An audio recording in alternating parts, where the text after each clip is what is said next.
Hello and welcome to this answer explanation video. This video will talk you through the answers for the thousandths as decimals worksheet and will hopefully help you through some of the tricky bits. Question 1 says, put an x next to all numbers which are equivalent to each given fraction. So A, we have the fraction 130 over 1000 to 130 thousandths. I've drawn a place value chart here and we can use this to put our number on to write as a decimal number. So the place value chart, we've got our ones, our tenths, our hundredths and our thousandths. And that matches up with the fraction thousandths and 130 thousandths. But we can't just put 130 into this column here.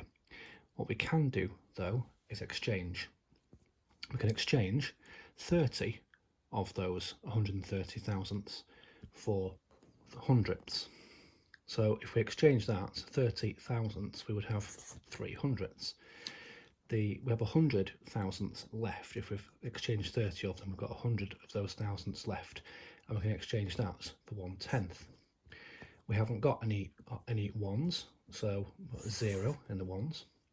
So we have 0.13, and we have that as one of our options. It's the fourth one down, so 0.13 is one way of writing 130 thousandths. We could also say that we have no thousandths. We don't need to put a 0 in here because it's not going to be a placeholder. We haven't got any digits that are greater than 0 to the right in our number, to the right of the thousandths column. But we could put a 0 in there and it would still be the same number. So 0.13 is the same as 0.130, and that is also one of our numbers in the options for the answer. So 130 thousandths can be written as 0.13 or 0.130. For B, we have 32 thousandths. So using the same system we did before, we can exchange the 32 thousandths. We can't put 32 in the thousandths column, but we could exchange 30 of those thousandths for 3 hundredths. And then we have 2 thousandths left, and we can put 2 in the thousandths column. We haven't got any ones, we need to put a 0 in there to show that, and we haven't got any tenths, and we can't leave that empty, we have to put a 0 in because we have digits to the right of the tenths column that are greater than 0. So 32 thousandths is 0.032.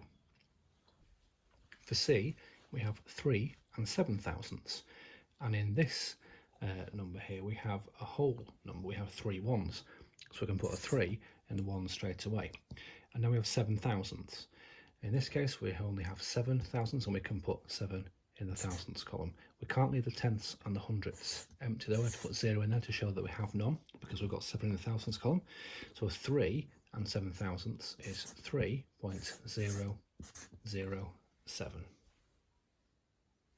Question 2 says, complete each place value chart and write each mixed number as a decimal. So for A, we have 2 and 60 thousandths. So we can put 2 in the ones, we have 2 ones. And we have 60 thousandths. Well, we can't put 60 in the thousandths column. We can exchange those 60 thousandths though for 6 hundredths. We haven't got any tenths, so we need to put a 0 in there. And we'll have used up all of our 60 thousandths exchanging them for hundredths. So 2 and 60 thousandths will be 2.06.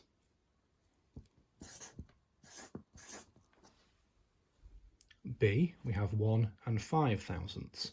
So we have 1, so we can put a 1 in the ones column. We have 5 thousandths, we'll put 5 in the thousandths column. We haven't got any tenths or hundredths, so we need to put zeros in to show that. So we have 1.005. So 1 and 5 thousandths is 1.005. Question 3 says, correct and explain the error or errors in Hannah's work below. So we have 3 fractions and the 3 decimals that Hannah has written. I've just put the fraction here and a place value chart, so I'm going to write out what these are as decimal numbers, and then we'll see if that matches up with what Hannah has written. So we have 708 thousandths. So we can't put all 708 thousandths in just the thousandths column, but we could take 700 of those thousandths and exchange those for 7 tenths. and then we would have 8 thousandths left, so 8 in the thousandths column, and we haven't got any hundredths, so we need to put a 0 in to show that we haven't got any hundredths in that column, and it is less than 1.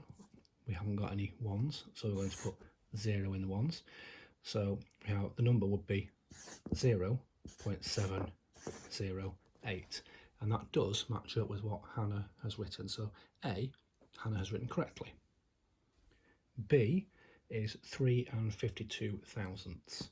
So we can write the 3 ones in. We have 3 ones, and we have 52 thousandths left.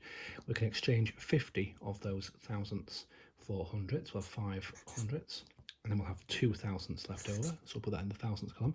We haven't got any tenths. We need to put a 0 in there to show that there are no tenths, and that as a decimal number would be 3.052. And we can see that Hannah has made a mistake there then, because Hannah has written 3.52, so she's missed the 0 out for the tenths there. And C, we have 1 and 4 thousandths. So we have 1, 1, we can write the 1 in the ones column. We have 4 thousandths, so we can put 4 in the thousandths column. We have no tenths, and we have no hundredths, and we have to put zeros in there because we've got 4 in the thousandths column. So 1 and 4 thousandths would be 1.004. And we can see that Hannah's made a mistake there as well, because Hannah has put a 4 in the tenths column. So Hannah has missed out the 2 zeros, one for the tenths and for the hundredths. That was an answer explanation video for the Thousandths as Decimals worksheet from Classroom Secrets. If you want to watch a video tutorial of the skills linked to this worksheet, you can go to kids.classroomsecrets.co.uk, or for more resource links to this worksheet, you can go to classroomsecrets.co.uk.